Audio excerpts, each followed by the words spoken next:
A reading from the Holy Gospel of John, chapter 14, verses 1 to 14. Jesus said, "Do not let your hearts be troubled. Believe in God, believe also in me.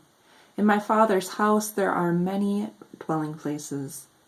If it were not so, would I have told you that I go to prepare a place for you? And if I go and prepare a place for you, I will come again and will take you to myself, so that where I am, there you may be also. And you know the way to the place where I am going." Thomas said to him, "Lord, we do not know where you are going. How can we know the way?" Jesus said to him, "I am the way and the truth and the life.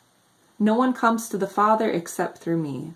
If you know me, you will know my Father also. From now on you do know him and have seen him." Philip said to Jesus, "Lord, show us the Father, and we will be satisfied." Jesus said to him, "Have I been with you all this time, Philip, and you still do not know me? Whoever has seen me has seen the Father.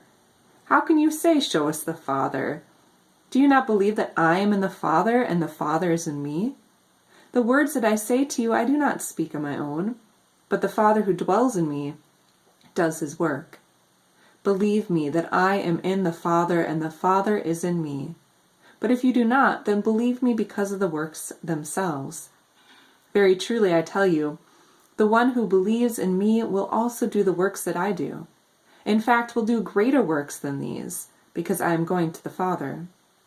I will do whatever you ask in my name, so that the Father may be glorified in the Son.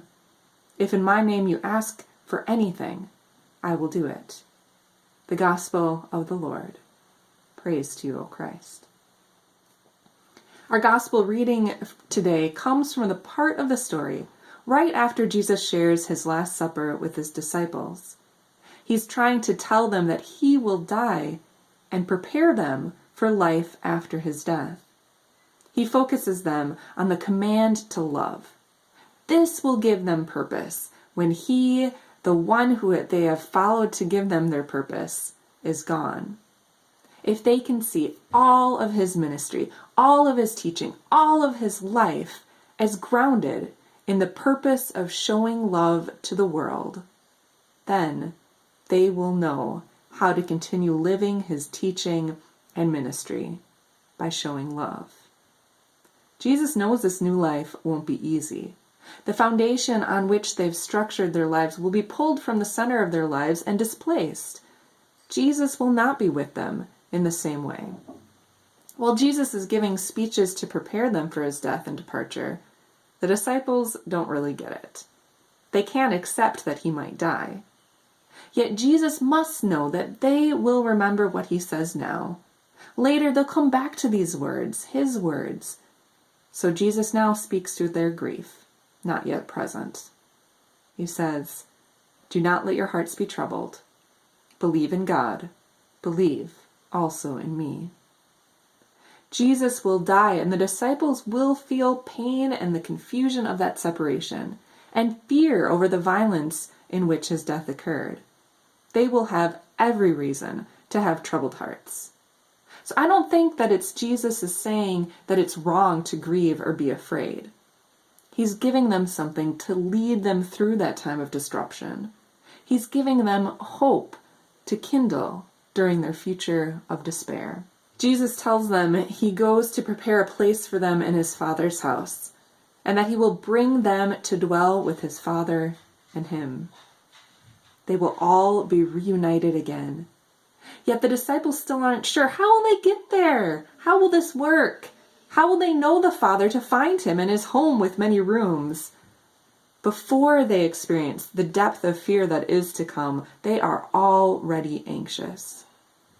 Jesus invites them to trust in the midst of their anxiety. They can't understand everything now, so he invites them to trust in what they do know.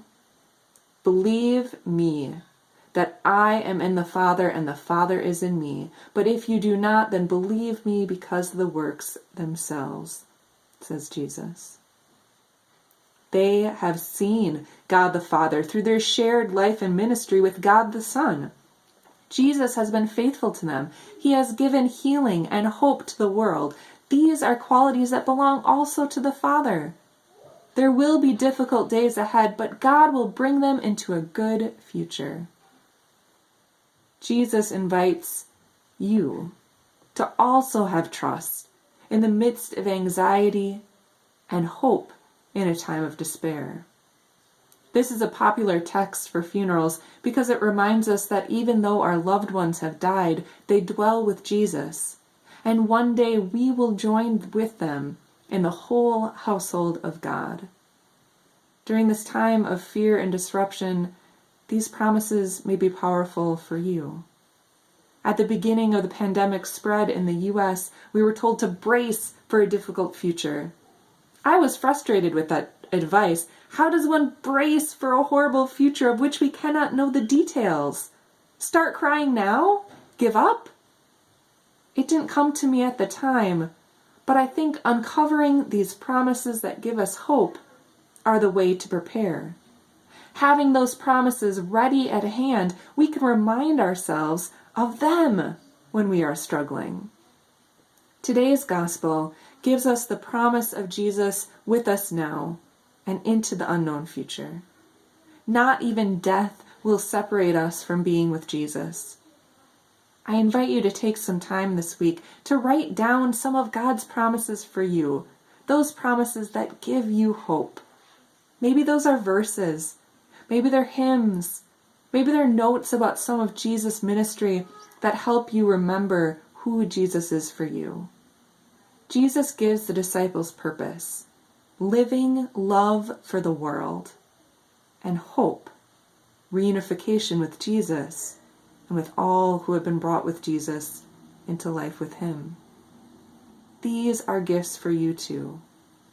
Jesus gives you purpose and hope to sustain you this day and always. May they give you peace in this time.